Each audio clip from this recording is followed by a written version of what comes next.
मेरे प्यारे देशवासियों, प्रगति पथ पर बढ़ रहे हमारे देश के सामने और विश्व में पूरी मानव जात के सामने कोरोना का ये कालखंड बहुत बड़ी चुनौती के रूप में आया है। भारतवासियों ने बहुत संयम, बहुत धैर्य इसके साथ इस लड़ाई को लड़ा भी है। इस लड़ाई में हमारे सामने अनेक चुनौतियां थी, लेकिन हर क्षेत्र में हम देशवासियों ने असाधारण गति से काम किया है। हमारे वैज्ञानिकों ने, हमारे उद्यमियों की ताकत का ही ये परिणाम है कि भारत को वैक्सीन के लिए आज किसी और देश पर हमें निर्भर नहीं होना पड़ा। आप कल्पना कीजिए, पल भर सोचिए, अगर भारत के पास अपनी वैक्सीन नहीं होती तो क्या होता। पोलियो की वैक्सीन पाने में हमारे कितने साल बीत गए थे। इतने बड़े संकट में जब पूरी दुनिया में महामारी हो तब हमें वैक्सीन कैसे मिलता।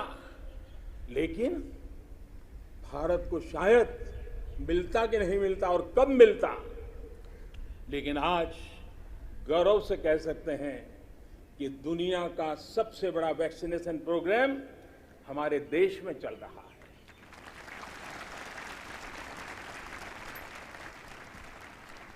54 करोड़ से लोग, 54 करोड़ से ज्यादा लोग वैक्सीन डोज लगा चुके हैं। कोविन जैसी ऑनलाइन व्यवस्था, डिजिटल सर्टिफिकेट देने की व्यवस्था आज दुनिया को आकर्षित कर रही है। महामारी के समय भारत जिस तरह से 80 करोड़ देशवासियों को महीनों तक लगातार मुफ्त अनाज देकर के उनके गरीब के घर के चूल्हे को जलते रखा है, यह भी दुनिया के लिए एक अचरज भी है और चर्चा का विषय भी है। यह बात सही है कि अन्य देशों की तुलना में भारत में कम लोग संक्रमित हुए। ये भी सही है कि दुनिया के देशों की जनसंख्या की तुलना में भारत में हम अधिकतम मात्रा में हमारे नागरिकों को बचा सके।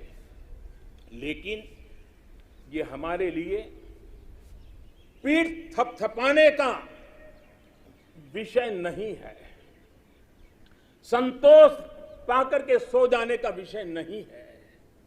ये कहना कि कोई चुनौती नहीं थी, ये हमारे अपने विकास के आगे के रास्तों को बंद करने वाली सोच बन जाएगी। दुनिया के समृद्ध देशों की तुलना में हमारी व्यवस्थाएं कम है।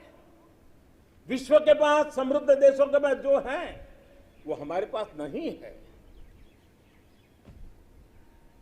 लेकिन इन सारे प्रयासों के बावजूद भी, और दूसरी तरफ हमारे यहां जनसंख्या भी बहुत है, विश्व की तुलना में बहुत जनसंख्या, और हमारी जीवन शैली भी कुछ अलग सी है।